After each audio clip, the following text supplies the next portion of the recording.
I don't know how we're going to actually follow that up, but where you have Fox and Pepper trailing in their wake like a drunken slug, collecting the pennies that are dropped on the floor by all of the fans, you will definitely find a top-hatted stockbroker, won't you? Yes, that old chestnut.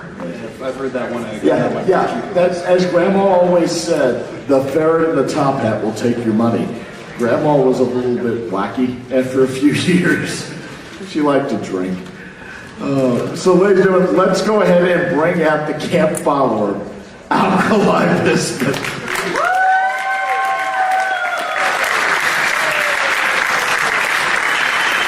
Did they steal our microphones? I was just going to yell at the keyboard until it picked it up. So, Boozy told me I was going to do this, and I thought back through the Wayback Machine. Like, oh, I've got some great stories about Nero that I've told on stage before. I've got all these wonderful stories that maybe people out here haven't heard.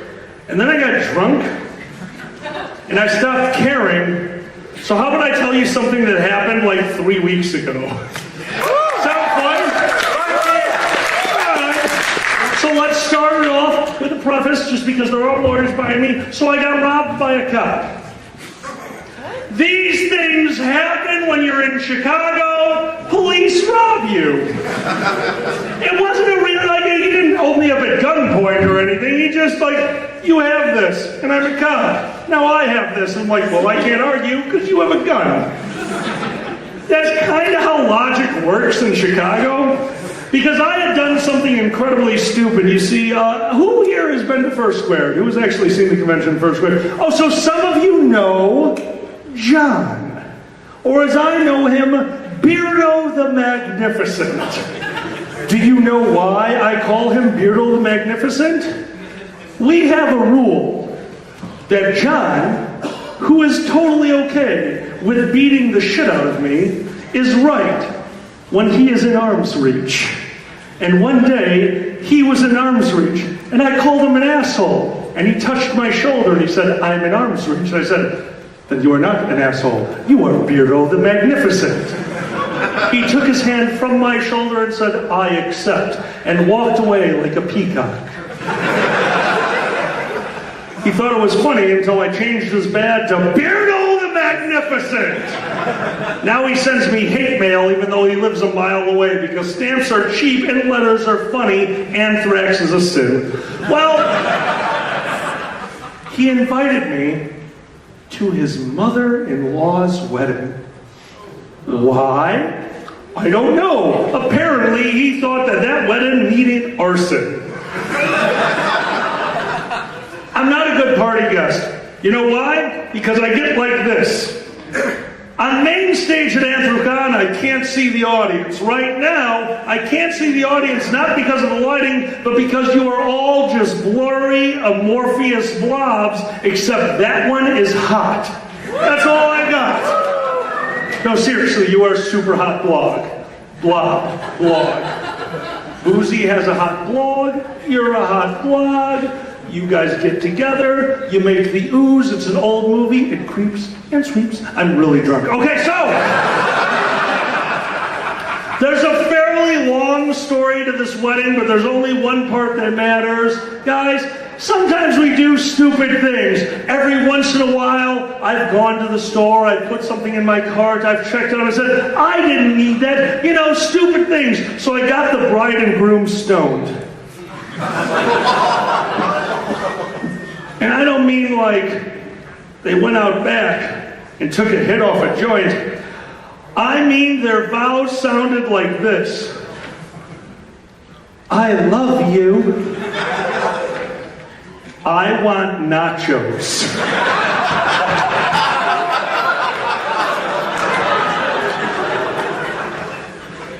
We're still friends somehow because it was a damn good wedding.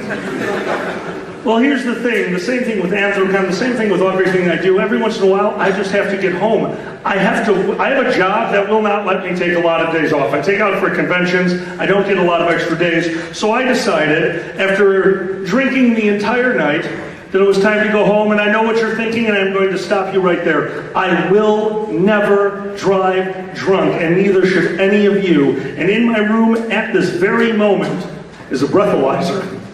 Because I know I won't drive drunk, but I also know I am fucking stupid. So every once in a while I go, I want to go home. I am staying right here. And according to this, I can have 3 more drinks before I die. Well, on this night, my friends all left. They had all had the same idea. They went home before me. I was the last person there. But I laid down in the bed. I took an hour nap. I woke up. I brewed a breathalyzer. I made beer out of a breathalyzer and at exactly .05. I'm like, I can drive with that. That makes sense because fuck you, I'm drunk. Well, I drove home. We were in Wisconsin. I live in Chicago. Let me tell you the difference between driving in Wisconsin and driving in Chicago. I was driving down Wisconsin and I went, the scenery. I drove through Chicago and I went, the crime. Well, this was at 3 in the morning. Now I can say this beyond a certainty of a doubt, Your Honor. I was not drunk, but I was tired. You take any lesson away from this? Being tired can be as bad as being drunk. I wasn't falling asleep behind the wheel, but I was not driving smart, and I was pulled over for swerving. You know who else swerves? Drunk people. You know what makes you look drunk? If you have all the leftover booze from the wedding in your trunk, because that's why you were invited in the first place. I stopped the car. It sounded like a mariachi band, but no tequila because I drank all of that shit. And I sat in the car. It is 3 in the morning. I'm exhausted. I can't think clearly. Now, I've been pulled over before. I speed. I'm an idiot. I shouldn't do that. You should follow the law. Within reason. Going 5 miles an hour, if they pull you over, that's their fault. They're prejudiced against good drivers. 5 miles over is a good driver. 10 miles over is a confident driver. 15 miles over, they want the ticket because they're attracted to police officers. I usually go 16 miles over because the fat ones can't catch the 15 miles over. I had a fat joke against myself, but I choose not to tell it. Well, I was pulled over. I slowly and carefully pulled to the side of the road. There was a very large shoulder to pull off on. But I was tired. I wasn't thinking. When I deal with a cop, the first thing I want to show is respect, because those gentlemen do have a very difficult job. Chances are, if I was pulled over, I did something stupid. This time I didn't turn off my radio. It was at a low volume. I didn't notice. The cop came to my window. Son, can I see your license and registration, please?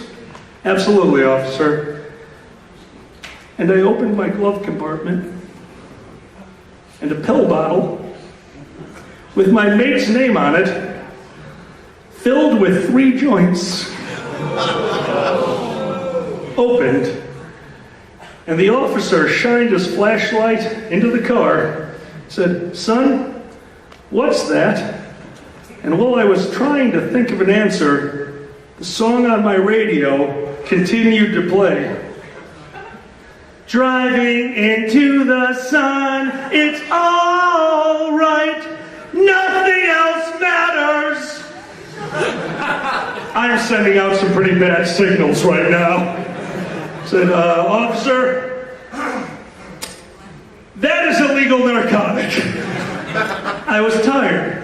And the gentleman looked at me, his eyes wide as saucers, goes, "Son, I have only been on this job for 2 years, and I have never had a single person just tell me that that is illegal narcotics that I have just found in their automobile." I said, "Sir, you have never dealt with a furry."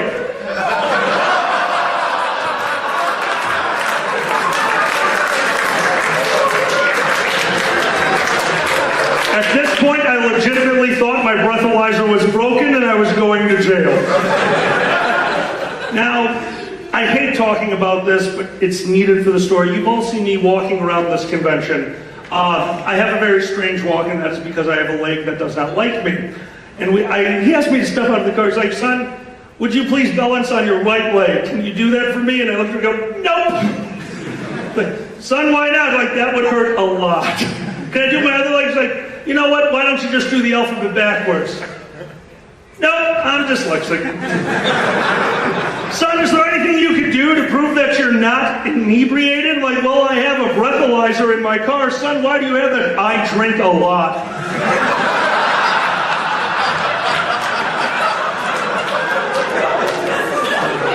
Son, you want to tell me what the hell you are doing? And I gave him nearly the same story I gave you. And this gentleman, who was smiling the entire time, looked over at me and said, son, would you mind taking a seat in the car? But before you do, I need to know something. What the fuck is a furry?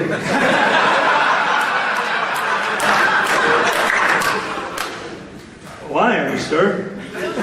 I gave him the briefest of explanations, and he stopped me. He's like, son, you meaning to tell me, look, I don't like telling people what I do at this place, not because I'm embarrassed about it, because they don't need to know. But right now, I was tired, and I'm about to get taken to jail. Like, I make money for animals, please do not shoot me. Please do not. He's like, you make money for animals, what are you talking about? He's like, well, I do this thing called the Dragon Show. Shut up! Son, why don't you take a seat in your car? I was sitting there for 20 minutes. And finally, the officer came up to my car with the pill bottle that he had taken with 3 joints in it. Son, you are one fucked up individual. Thank you, officer. And once again, I use this line a lot because I love to tell stories that will help you, and this will help you one day. I'll never forget it. He goes, but son, you've treated me with nothing but respect, and even though I thought you were lying, no one could make up this shit.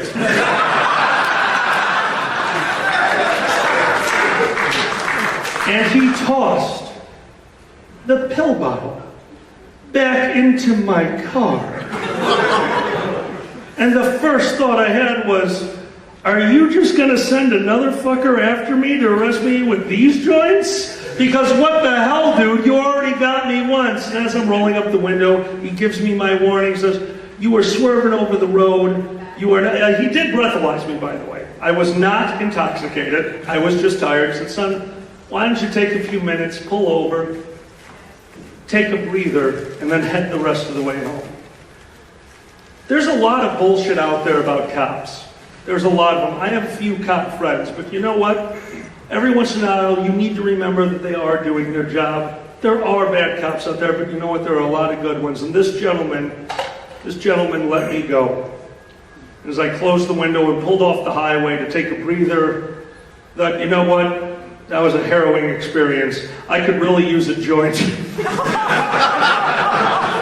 I reached down to find the pill bottle with 2 joints in it.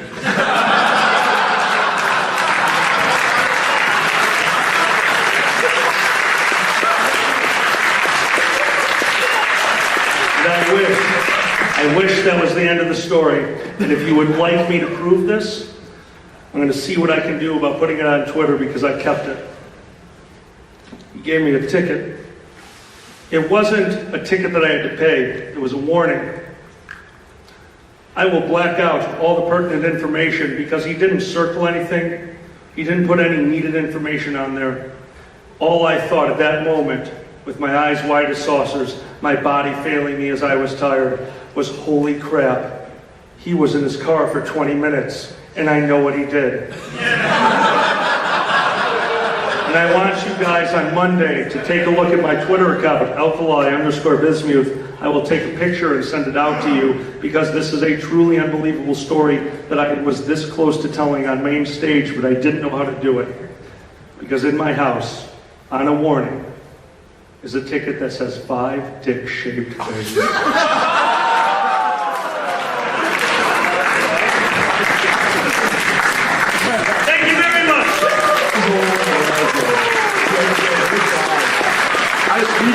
I feel like I'm going to jail for something. Ladies